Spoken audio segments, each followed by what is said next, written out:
We all know the story of the 2012 NFL offseason. Peyton Manning, coming off neck surgery and missing the entire 2011 season, parted ways with the Indianapolis Colts, who went on to draft Andrew Luck. Many doubted if Manning could ever play well again, but after signing with the Denver Broncos, he would go on to win an MVP award, he would reach 2 Super Bowls, and win one of them. You already know where this is going. What if? You know the rest.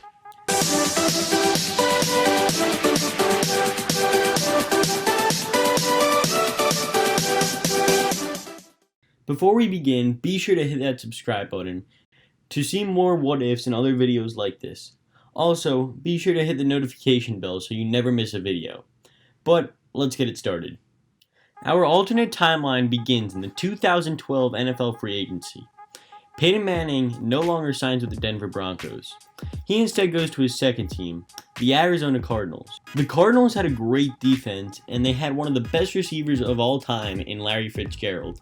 It has been said that Peyton's second choice would have been the Arizona Cardinals, and instead of being the nice guy and not wanting to play in the same conference as his brother, he does what is best for him, and he goes to the Arizona Cardinals. So where does this leave Denver? Well, they still need a quarterback. So they're going to go after Matt Flynn, who will no longer sign with the Seahawks, and he's going to start for the Broncos this year. Calais Campbell will still go to the Cardinals as they still have money for him, and Tim Tebow will now go to the Jets. That wraps up the 2012 free agency. Enter the 2012 NFL Draft, where the Seahawks, who are desperate for a quarterback, select Brandon Weeden at pick 15. The Rams then trade up from 33 to 22 with the Browns, and they select Riley Reiff to protect Bradford. This means the Lions take Nick Perry. As for the Browns, they now select Brock Osweiler at pick 33. Later in the draft, Russell Wilson now falls to the Eagles as the Seahawks already took a quarterback. This means that they no longer get Nick Foles. Instead, he winds up in Washington and he'll be playing for the Redskins. Where does this leave Kirk Cousins? He'll now go to the Cardinals. All other things do not affect the timeline, and therefore they're not worth mentioning. In the 2012-2013 season, Peyton Manning and the Cardinals double their win total and go 10-6. Just a little disclaimer, for all the schedule changes, we really do go look in every game, and we don't just pull these numbers out of our asses. It's legit. We go through and we look at the games that could have been won, and we give it to them regarding the situation. I understand that it'll get boring if I just go on and on about the different types of games that they'll win and lose, so I'm just going to say their final record. But I just felt like you should know that. Anyways, back to the video. The Seahawks with Brandon Weeden will lose 3 more games, and they'll finish 8-8. As for the Broncos, led by Matt Flynn, without Peyton Manning, they'll lose 4 more games than they did in real life, and they're going to finish the season 9-7. For the playoffs, the NFC looks like this. The Falcons will be the 1 seed, the Niners are sitting at 2, Packers at 3, Redskins at 4, Bears 5, Cardinals 6. In the wild card, the Packers will lose to the Cardinals. With Peyton Manning, the Cardinals are just definitely a better team, so they're going to get the win. As for the other game, this is pretty important. RG3 will never tear his ACL, as that was a freak accident that could have only happened in that situation. The Redskins with a healthy RG3 will defeat the Chicago Bears and advance to the next round. In the divisional, the Niners will beat the Redskins. They're just a more experienced, better team overall. As for the other game, the Falcons will beat the Manning-led Cardinals. In the conference championship, this still stays the same, and the Niners will advance to the Super Bowl. But to see who they're playing, we gotta take you to the AFC, because there's some pretty major changes. The Patriots are the 1 seed, the Texans are the 2 seed, the Bengals are the 3 seed, Chargers at 4, Colts at 5, and the Ravens at 6. In the wild card round, the Ravens will defeat the Bengals. As for the other game, the Colts will knock off the Chargers. This takes us all the way to the divisional round, where we have a divisional matchup between the Texans and the Colts. The Texans are a much better team at this point, so we're going to give them the win. And for the Ravens, since they beat the Patriots in real life, they're going to beat them again, but this time in the divisional round. This takes us all the way to the conference championship, where the Texans will beat the Ravens. Houston destroyed them in real life 43-13, and Baltimore will never have the momentum after beating the Manning-led Broncos. It just won't happen. This takes us to the Super Bowl, where our matchup is the 49ers and the Texans. Matt Schaub isn't winning a Super Bowl. let's be real. So, 49ers, you're going to win this one. Congrats. Enter the 2013 NFL Draft. Not many major changes, but there are a lot worth mentioning. The Vikings via Seattle will draft Desmond Trufant. The Cardinals picking at 25, they'll select Xavier Rhodes. And the Falcons will take Big Play Slay. The rest of the draft stays mostly the same. Some non-impact players go to different places, but there's really just nothing worth mentioning due to the fact that it won't have an impact on the video. This takes us to the 2013-2014 season. The Cardinals will win 3 more games than they did in real life, and they're going to finish the year at 13-3. The Seahawks will lose 5 more games, and they'll finish at 8-8. I mean, come on. Brandon Weeden is nothing compared to Russell Wilson. So, they're going to lose 5 more games. As for the Broncos, they're going to lose 5 more games as well, and they're also going to finish the year 8-8. The Eagles and a healthy Russell Wilson, instead of Nick Foles, will pick up 1 more win, and they'll end the season with a record of 11-5. Peyton Manning will win MVP in Arizona after a historic season. In the NFC playoffs, it'll look like this. The Cardinals will be the 1 seed, the Panthers will be the 2 seed, Eagles will be the 3 seed, Packers will be the 4 seed, Niners and the Saints will be the wildcard teams. In the wildcard round, the Russell Wilson-led Eagles will defeat the Saints by the skin of their teeth. It's a close one, but Russell Wilson is pretty good. As for the other game, the Niners will still beat the Packers. This takes us to the divisional round, where the Cardinals will now knock off the Niners, ending their hopes of going back-to-back. As for the other game, the Eagles and Russ will advance all the way to the conference championship after beating the Carolina Panthers. In the conference championship, the experience of the Cardinals is just too much for the Philadelphia Eagles to overcome, and Peyton Manning and the Cardinals advanced their first Super Bowl in this timeline. But to see who they're playing, we'll take a look at the AFC. The Pats at 1, the Chiefs sitting at 2, the Bengals sitting at 3, Colts at 4, Chargers 5, Ravens 6. This takes us to the very first game in the AFC. The Bengals will win a low-scoring affair against the Ravens, and their playoff drought comes to an end. I know, right? Crazy. The Bengals won a playoff game. The Chargers are able to knock off the Colts in a very close game. Enter the divisional round, where Brady and the Pats are just too much for the Chargers to overcome, and the Pats will win.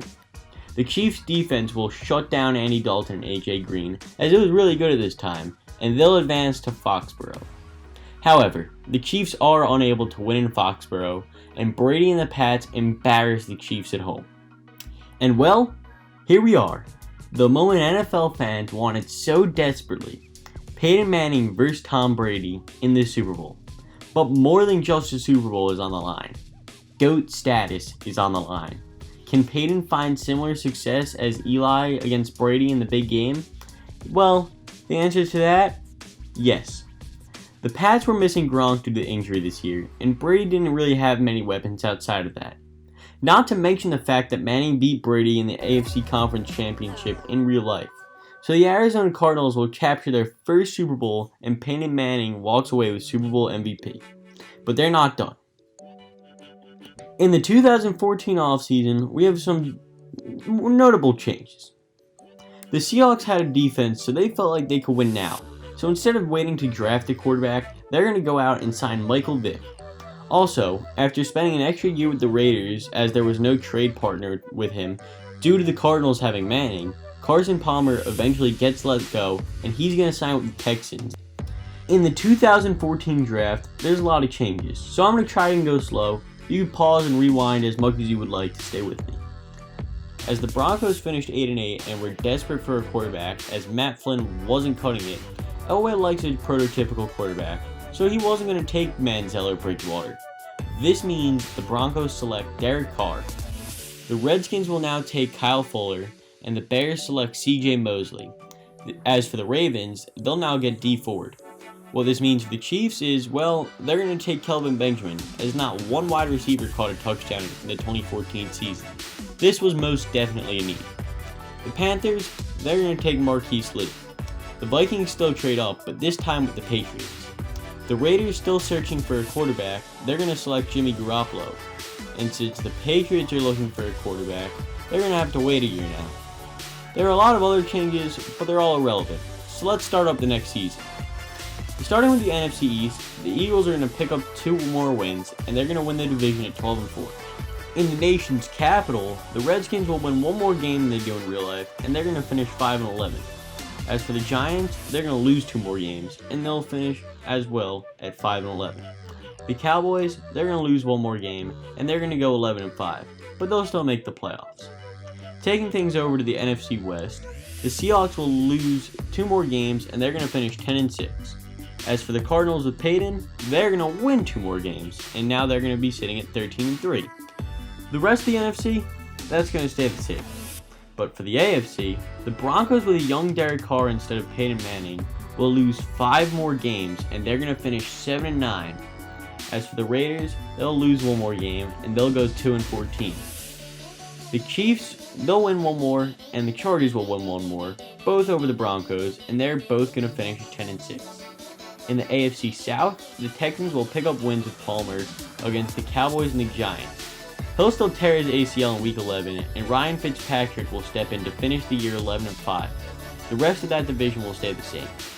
In the AFC North, oh god, we have to talk about the Browns. Well, the Browns will start Brock Osweiler Week 1.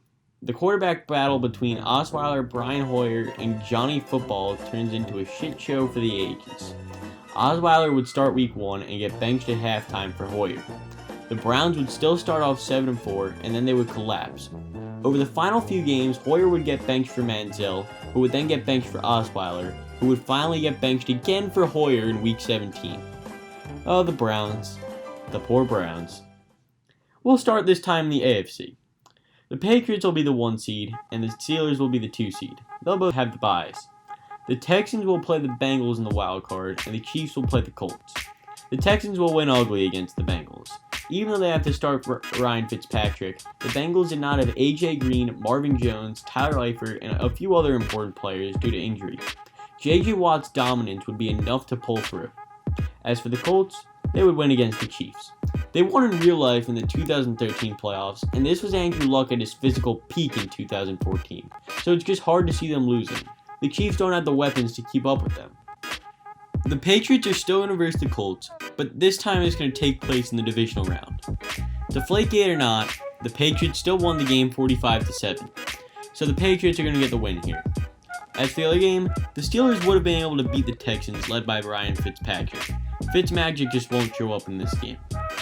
In the conference championship, Le'Veon Bell had been injured late in the season, and if there's one constant to the rivalry, the Patriots seem to own the Steelers in big games. Add in the fact that the Patriots feel the need to deflate footballs. With all this, it seems highly unlikely the Steelers team would be able to knock off the Patriots. So, let's look at the NFC. In the NFC, the Cardinals will be the 1 seed, and the Packers will be the 2 seed. Eagles will be sitting at 3, and the Panthers at 4. Cowboys and Lions will be 5 and 6. The Russell Wilson-led Eagles will defeat the Detroit Lions pretty handily. The Cowboys will knock off the 7-8-1 Panthers, as they just shouldn't have been a playoff team. In the divisional round, the Packers are going to knock off the Eagles, and the Cardinals are going to defeat the Cowboys. Take us to the conference championship, and Peyton Manning will once again defeat Aaron Rodgers. So, this sets up a Super Bowl rematch. In Super Bowl 49, the Cardinals would host the home Super Bowl. Although the fan base isn't known to be on the ranks of some franchises like the Chiefs and Seahawks, they would still give off a large home field advantage in the Super Bowl. To have that in a Super Bowl can do so much for a team. Something did seem different about this Patriots team out for revenge. With Gronk back this year, Revis on the team, and some breakout players, it looked like the perfect revenge story. And wouldn't it be the most Brady Belichick team to defeat a team in the Super Bowl in their own stadium? But this seems highly unlikely. Maybe it's not going to be Peyton's finest performance, but the Cardinals won't make the same mistakes as the Seahawks, that's for sure. So Peyton will go back-to-back, and Arizona wins in historic fashion. In the 2015 NFL Draft, the Giants will be tied with the Redskins at 5-11, and they're going to win the tiebreaker. So they're now going to take Brandon Scherff. As for the Redskins, they're instead going to have to deal with the nightmare that is Eric Flowers. although he did spend some time in the nation's capital and wasn't nearly as bad as he was in New York. As for the Broncos, they're picking top 15, and they're going to select Eric Armstead. Marcus Peters will now become a Niner, and the rest of the changes are once again all insignificant. One big offseason move before we start the 2015 season. The Rams trade Bradford to the Seahawks for a second-round pick, and Vic becomes a backup. The Rams will also sign Brian Hoyer for some reason, and this reason, only Jeff Fisher will know. Well, this is the final year in our timeline. The 2015 NFL season, the Cardinals still have a loaded roster, but Manning will regress massively. The Cardinals start 7-3, and then Manning will get hurt. Kirk Cousins would step up in his first NFL start in Week 11. They would finish the season 11-5 with losses against the Bengals and Ravens. As for the Seahawks, they're going to lose one more game and go 9-7. Bradford would play okay, yet inconsistent football. The Rams and 49ers will stay the same. As for the NFC East, the Eagles will sweep the Redskins and they're going to go 9-7. The Redskins, with these two losses, will finish 7-9. The Cowboys and the Giants' records will stay the same. As for the rest of the NFC, their records will also stay the same. In the AFC East, the Patriots will lose one more game and they're going to go 11-5. The Jets will win one more game and they'll tie and also go 11-5. As for the AFC South, the Texans are going to win 3 more games with Carson Palmer and they're going to go 12-4. The Colts will now finish 7-9. In the AFC North, the Steelers will improve to 11-5 after that win against the Seahawks. The Bengals will go 13-3, and the rest will stay the same. The last division, the AFC West. Jimmy G will develop much slower than Carr, and the Raiders are going to lose 2 more games and finish 5-11. As for the Broncos, they're going to win one more game with Derek Carr, and they're going to go 13-3. Peyton Manning wasn't playing his best football at this point, and this team was really good, so Derek Carr could definitely go 13-3. As for the Chiefs, they're going to go 10-6 after Texans loss, and the Chargers will stay the same. For the very last postseason, the NFC playoffs look like this. The Panthers will be the 1 seed, Cardinals will be 2, Vikings 3, Eagles 4, Packers 5, and Seahawks 6. In the wild card, the Vikings beat a weaker Seahawks team, and it won't come down to a missed Blair Walsh field goal. The Packers will defeat the Eagles. In the divisional round, the Panthers will defeat the Packers, and the Cardinals will beat the Vikings. This takes us to the conference championship. In Peyton's final NFL game, he will lose to the incredible team that is the Carolina Panthers. Although Peyton will get that extra ring, he won't get that great farewell that he had in real life. In the AFC, the Broncos are the 1 seed, the Bengals are the 2 seed, the Texans are the 3 seed, and the Patriots are the 4 seed. The 2 wildcard teams, the Steelers and the Jets. The Texans with Carson Palmer will blow out the Jets, and the Patriots will be the Steelers. In the divisional round, the Texans beat the Bengals led by A.J. McCarron, and the Patriots will upset the inexperienced Derek Carr-led Broncos. In the conference championship, the Patriots will win versus the Texans in Brady's revenge tour. In the Super Bowl, the final game of our alternate reality ends in a dominant Patriot win over the Panthers after 2 back-to-back heartbreaking losses. They'll finally get that ring. At least Cam may not get fun of for not diving for the ball. But this is where the video is going to stop, because this is the offseason where Peyton Manning will retire. The purpose was to follow his career. There is a lot of information to take in, so it is a little okay if you're a little confused. In summary, the Browns are somehow worse, the Seahawks are still searching for their franchise quarterback as Pete Carroll chews gum, Peyton won 2 Super Bowls over Brady in Arizona, but Denver is kinda sorta okay with Derek Carr. Chip Kelly has Russell Wilson, so he may not get fired for a little while, and Carson Palmer in Houston actually works out pretty well. Jimmy G in Oakland, not so much, and Brian Hoyer in St. Louis, definitely not. The Peyton vs. Brady debate will be so real as Manning won 3 Lombardis, beating Brady twice in the Super Bowl. Not to mention a conference championship victory over him as well. And who knows, if this scenario were to keep going, the Patriots might not have all those Super Bowl rings that they have now. So who knows, but it's definitely very interesting. Had Manning just gone to the Cardinals and not been the nice guy to Eli, the nice big brother that he is, he could very well be the greatest quarterback of all time. the greatest player of all time. But I think that about does it for this video. If you guys want to see more what ifs, please drop a like and drop a comment for some suggestions. We love to hear you guys' thoughts, and really, these take a while to make, but I do enjoy making them. So if you guys have any creative ideas, please let us know. We would be more than happy to make them. But we'll see you next time. Be sure to like, share, subscribe, do all the good stuff. You know the drill. Videos out twice a week. Yeah. We'll see you soon.